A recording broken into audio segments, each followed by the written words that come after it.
Leitura do livro da Viola Davis, Em Busca de Mim. Capítulo 2. Ser vista. Que você viva tempo bastante para saber o motivo de ter nascido. Bênção Cherokee concedida aos recém-nascidos. Essa é a mensagem de entrada. Do 9º ano até terminar o ensino médio, moramos na Park Street e depois na Parker Street, porque fomos despejados do primeiro endereço. Na Parker Street tínhamos um apartamento de sótão, pequeno, com teto inclinado e apenas 2 quartos. Minha irmã, Anita, tinha ido para a faculdade e arranjou o próprio apartamento. Diane fora à frente muito tempo atrás. Morava em Washington, D.C. Então éramos apenas eu, minhas irmãs Dolores e Danielle e meus pais. Meu irmão John nunca estava por perto. O auxílio do governo havia sido cortado porque descobriram que meu pai ainda morava conosco e recebia salário. Não era o suficiente para viver, mas era um salário. Na época eles cortavam o benefício e pronto. Quando fomos despejados, arranjamos carrinhos de supermercado, colocamos neles tudo o que conseguimos e partimos para Parker Street, para um minúsculo apartamento de sótão do 3º andar. Se hoje eu tivesse que carregar um carrinho de supermercado cheio de pertences por 3 lances de escada sinuosos, eu não daria conta. Foi repentino assim. Tínhamos que sair, eu estava no 1º ano do ensino médio, quando nos puseram para fora. Tirando o fato de não pagarmos o aluguel, foi assim que fomos despejados. Meus pais entraram em uma briga brutal e sangrenta com Carlos, o proprietário. Talvez a briga tenha começado por conta do aluguel. Carlos era português e tinha um sotaque bem carregado e, obviamente, sua paciência havia se esgotado. Ele queria que um de seus parentes se mudasse para o apartamento e estava cansado de não receber nenhum centavo dos meus pais.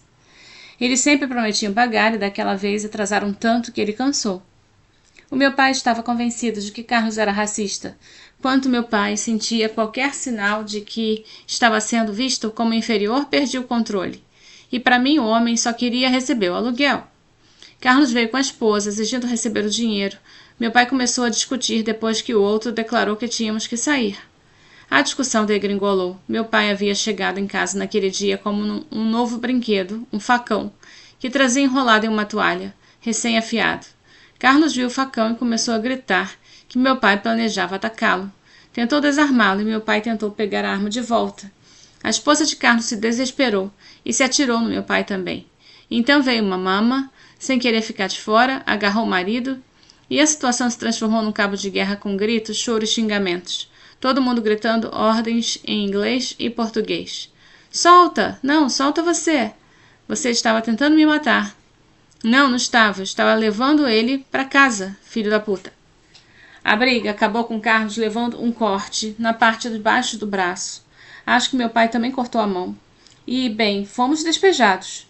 Carlos estava tão aliviado por irmos embora que esse provavelmente foi o motivo dele nunca ter prestado queixa na polícia. A essa altura eu tentava deixar para trás os últimos vestígios do meu mau comportamento e estava extremamente focada em conquistar o máximo possível. Mais uma vez não havia percebido que meu comportamento estava diretamente ligado ao caos que havia na minha casa.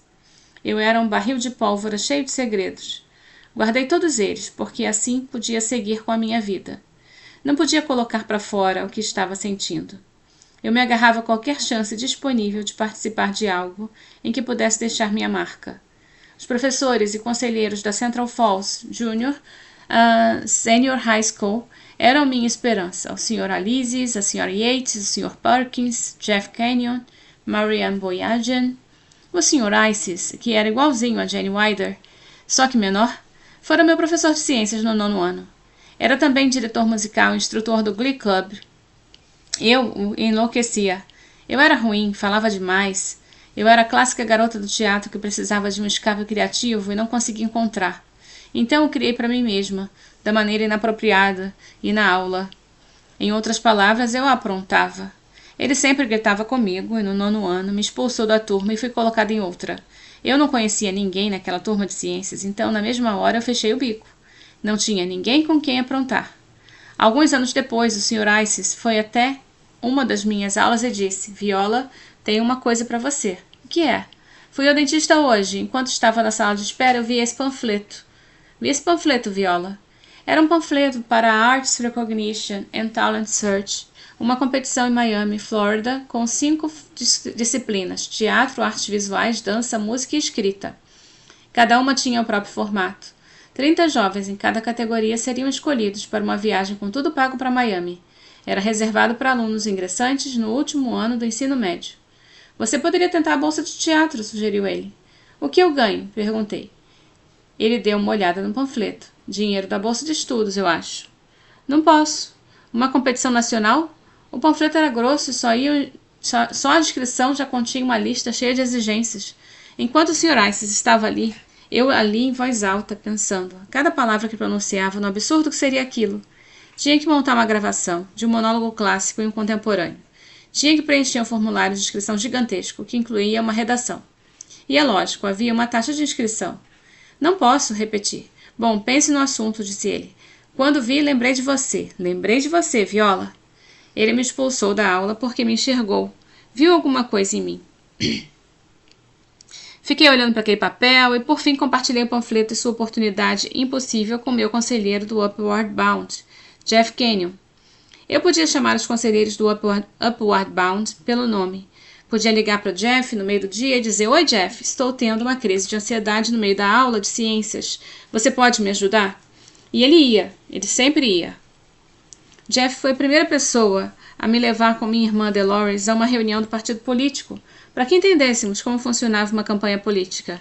Ele foi a primeira pessoa a nos levar para a Sociedade da Herança Negra de Rhode Island, para que aprendêssemos sobre ex-escravizados abolicionistas que sabiam ler e escrever e foram essenciais para a libertação de outros.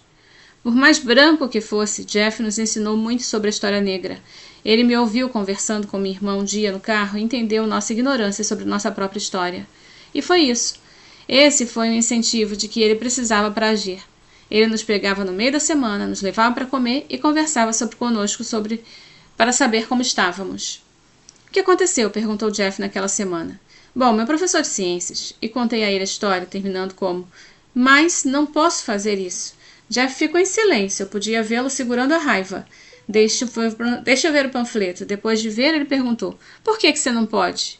Porque não tenho uma fita de VHS, Jeff. Quanto custa uma fita de VHS? Bom, não sei, mas provavelmente... Deixa que eu vou comprar para você. Silêncio. Bom, obrigada. Mas também não tenho os $15 da inscrição. Viola, eu consigo uma isenção de taxa para você. Silêncio. Bom, Jeff, eu tenho que filmar fazendo 2 monólogos. Onde eu vou filmar? Viola, há uma estação de TV no campus do Rhode Island College. Eu conheço pessoas lá. Você pode filmar no campus. Depois de uma longa pausa, ele disse: Agora você não tem mais desculpas? E Jeff estava certo. Agora era hora de eu... Como ouvi pessoas negras dizerem tantas vezes: cagar ao sair da moita. Então caguei. Reuni meus monólogos, fui a Rhode Island College, onde Dolores estudava. Ela estava muito animada. Fiquei trocando de roupas, cuja maioria pertencia a Dolores, no quarto dela, procurando o visual certo. Fui à estação de TV, filmei um monólogo contemporâneo clássico. Eu preenchi minha inscrição, enviei tudo. Livrei das correntes das minhas desculpas e eu estava lidando com o assunto e exercitando minha atitude, em vez de ficar sentada sem fazer nada. Realizar aquela ação foi por si só uma vitória. Só para a competição de teatro milhares se inscreveram, mas apenas 30 seriam selecionados. Eu não pensava ter qualquer chance, mas me orgulhava do que fizera. Eu concluí o trabalho duro e árduo de me inscrever.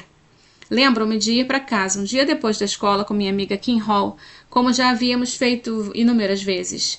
E nesse dia em especial, conforme nos aproximávamos da minha casa, eu olhei lá para frente e de repente vi Mamama correndo em nossa direção.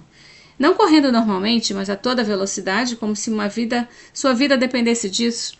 Vale lembrar que Mamama é muito do interior. Enquanto ela avançava, feito uma corredora olímpica até nós, percebi que estava usando os sapatos do meu irmão.